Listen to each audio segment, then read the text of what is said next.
안녕하십니까. JBRT 메인 드라이버 김주영입니다. 벨로스타 N의 족밥 슬리브 킷 2차 현장 셋업을 떠나기 전에 안산 인치현 매니아에 와서 타이어를 교환하는 작업을 먼저 해보겠습니다. 오늘 이 작업 내용을 보면서 트랙 주행 기본 셋업 중 매우 현실적으로 중요한 이슈, 타이어와 얼라이먼트에 관한 이야기를 시작합니다. 앞쪽 절반의 내용은 국산 그리고 수입산 하이그립 타이어의 대표적인 제품들을 비교 설명하는 내용이 포함되고, 따라서 이 부분은 현실적으로 매우 와닿는 이야기가 될 것입니다. 후반부는 어쩌면 전반부보다 훨씬 더 중요한 이야기가 이어질 것입니다.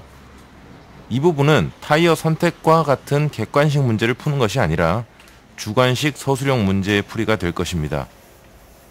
기존에 쓰던 민자 타이어를 빼버리고 신품 넥센 엠페라 SUR4G 타이어를 장착하는 과정을 보고 계십니다. 제가 원래 타이어를 매우 알뜰하게 쓰는 편이긴 한데 이번에는 그 알뜰함이 좀 과했습니다. 타이어가 찢어지기 일보 직전이었는데 일부 타이어는 이미 공기압이 서서히 낮아지고 있는 중이었습니다. 이렇게 타이어를 위험하게 쓰시면 안됩니다.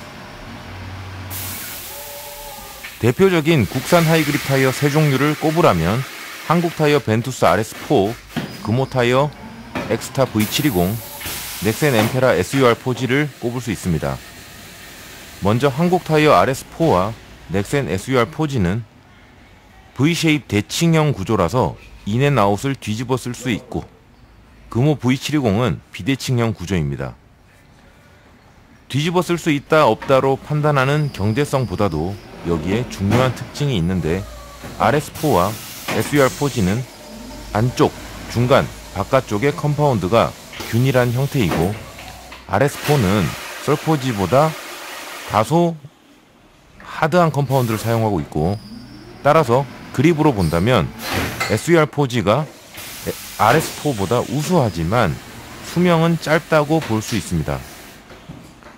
그리고 RS4는 사이드월의 강성이 약한 반면에 SUR4G는 사이드 강성이 강한 편이라서 높은 횡지를 견디기에 SUR4G가 더 좋다고 판단합니다. 반면 수명은 SUR4G가 RS4 대비 반 정도 된다고 보시면 될 것 같습니다. RS4G는 새 타이어일 때 그립이 가장 좋고 이후 급격히 그립이 저하되는 반면에 RS4는 새 타이어보다는 타이어가 살짝 깎여 나간 상태에서 최고의 그립이 나오고 이후 그립이 서서히 빠지는 양상을 보이는 것으로 판단했습니다. 가격은 벨로스타 N 순정 사이즈 기준에 RS4가 SUR4G의 2배 정도로 현재 책정되어 있습니다. 요약하면 횡저항성이나 절대 그립을 본다면 전적으로 SUR4G가 뛰어납니다. 수명은 RS4가 현저히 길고, 그래서 가격과 수명 그리고 성능을 비교하여 종합적인 경제성으로 판단을 하면 저는 SUR4G가 다소간 앞선다고 판단할 수 있었습니다. 그리고 이어서 금호 V720인데요. 이 타이어는 구조부터가 앞서 언급한 두 타이어와는 다릅니다. 비대칭 구조에다가 기본적으로 안팎의 사이드월이 매우 강합니다. 거기에 바깥쪽 접지면은 상대적으로 매우 하드한 컴파운드를 사용하여 실제 주행을 해보면 돌덩이 같은 느낌이 전달되어 옵니다. 반면에 접지면 중앙부와 안쪽은 상대적으로 상당히 소프트한 컴파운드로 구성되어 있다고 판단을 했고, 따라서 종그립과 횡그립의 격차가 극단적으로 심하게 나타나는 아주 특이한 타이어입니다. 그리고 바깥쪽과 안쪽의 마모도 차이가 극단적으로 나서 수명 또한 굉장히 짧습니다. 가격은 RS4보다 살짝 저렴하고 썰4G보다 많이 비쌉니다. 요약해서 표현하면 사이드월과 바깥쪽 접지면은 극단적으로 강하고 질기며 나머지 접지면은 극단적으로 소프트하여 밸런스가 매우 나쁜 타이어입니다. 안쪽 수명 때문에 타이어 수명은 짧고 바깥쪽 하드한 컴파운드와 사이드월로 횡저항만 키워둔 비효율적인 또 비경제적인 타이어입니다. 횡저항은 좋지만 종그립이 널뛰고 매우 무거운 타이어라 이 타이어로 제대로 된 기록을 뽑아내기 매우 어렵고 레이스에 사용하는 것도 그닥 좋을 것 같지 않습니다. 베스트 컨디션에서의 기록을 비교해보면 SUR4G가 가장 빠르고 RS4와 V720이 비슷하나 RS4가 미세하게 더 빠르다고 판단합니다. 실제 벨로스타인 기준의 SUR4G와 RS4는 인제 기준에 약 1초가량 차이가 난다고 보고 있습니다. 수입 하이그립 타이어를 여기서 비교해보면 비슷한 조합이 나옵니다. RS4보다 사이드월과 그립을 조금씩 올려놓은 것이 미쉐린 파일럿 스포트 컵2입니다. 다만 컵2는 RS4와는 달리 비대칭 구조를 갖고 있습니다. 그리고 V720의 횡그립과 종그립을 밸런스 있게 잡아서 이보다 더 고성능 버전으로 만들어 놓은 것이 피렐리 피제로 트로페오 R이라고 보시면 되겠습니다. SUR4G의 고성능 버전을 브리지스톤 포텐자 RE71R로 보시면 되겠습니다. 미쉐린 컵2와 트로페오 R이 인제 기준에 1초 가까운 기록 차이를 보이고 트로페오 R이 더 빠릅니다. 그리고 RE71R은 동일 차종의 장착은 못해봤지만 트로페오 R과 비슷한 수준의 랩타임을 보여줄 것이라고 추정하고 있습니다. 이렇게 신품 타이어 교환 작업을 마치고 M2 모터스로 넘어가서 얼라이먼트 셋업을 합니다. 다들 잘 아시겠지만 웬만하면 타이어 교환할 때만큼은 얼라이먼트를 다시 잡아두기를 권장드립니다.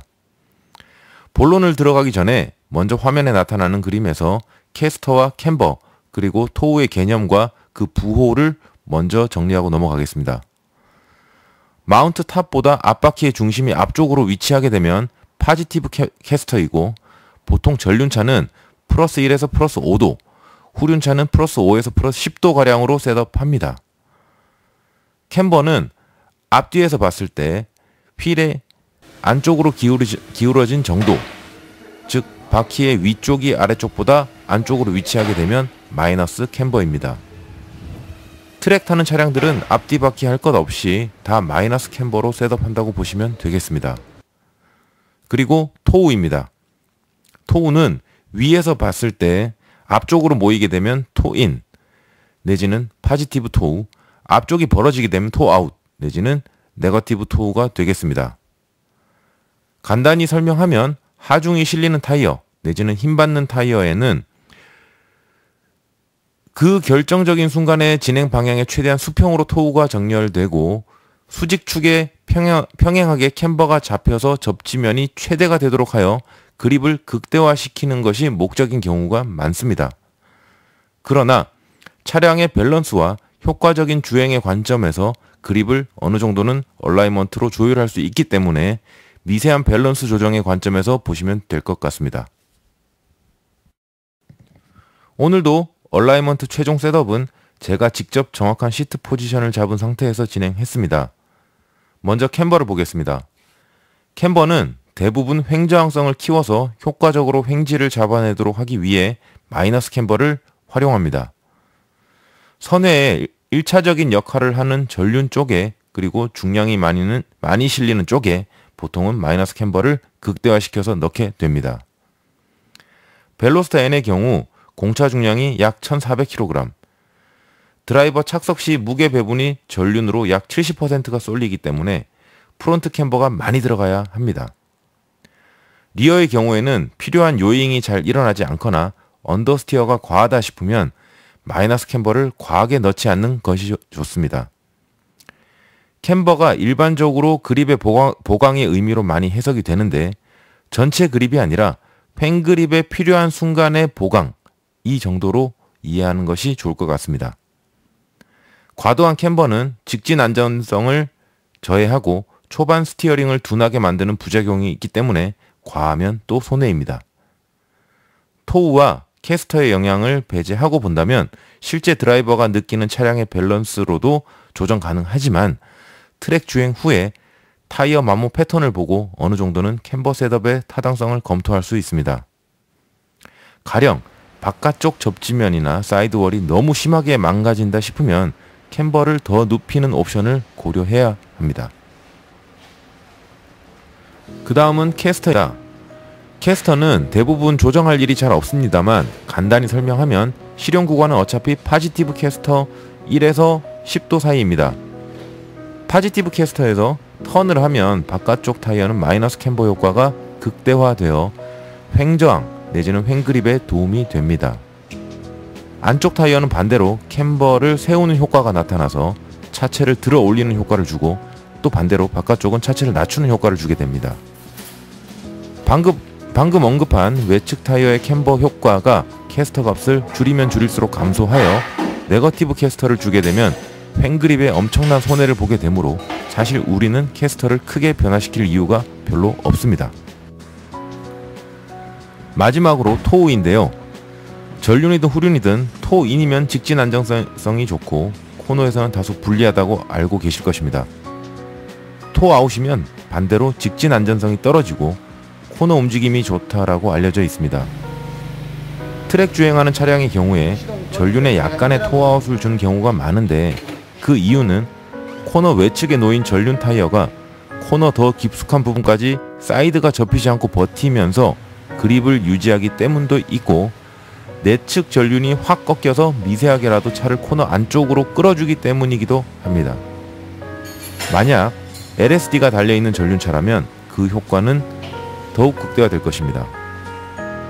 또 차량의 하체 구조에 따라서 하중이 전륜으로 실릴 때 토인을 유발하는 차량들도 있는데, 이 같은 경우에는 그 부분까지 고려하여 토아웃을 보상적 차원에서 조금 더 넣어주는 것도 의미가 있습니다. 후륜의 경우 요즘같이 대부분 멀티링크 구조의 하체를 가진 상황에서는 하중이 뒤로 넘어올 때 리어 토아웃이 유발되는 경우가 많습니다. 그래서 뒤가 잘 흘러서 그 부분 때문에 손해가 발생하는 차량들은 토우를 인으로 넣어 셋업하는 경우가 많죠. 그런데 리어가 지나치게 버티는 전륜 차량의 경우에 오히려 리어 거동을 불안하게 만들기 위해 인위적으로 토아웃을 주는 경우가 상당히 있습니다. 그러면 이미 턴인 시점부터 리어가 흐르는 경향성을 보여주기 때문에 그것을 이득으로 이용하는 것입니다. 뉴트럴 구간에서 접어들어 리어의 하중이 실리면 리어 외측 바퀴는 더 토아웃의 효과가 생기게 되고 리어를 강제 회전시키는 수준까지도 끌고 갈 수 있습니다. 저는 리어 토아웃을 적극적으로 이용하는 편인데, 이 부분이 자칫 과도해지면 차량의 움직임이 상당히 불안해질 수 있으므로 각자의 운전 스타일에 맞게 적절히 사용하는 것이 좋을 것 같습니다. 이렇게 얼라이먼트 셋업까지 모두 마치고 이제 2차 테스트 주행과 현장 셋업 준비가 완료되었습니다. 2차 현장 셋업은 2주 후 업로드 될 예정입니다. 대단히 감사합니다.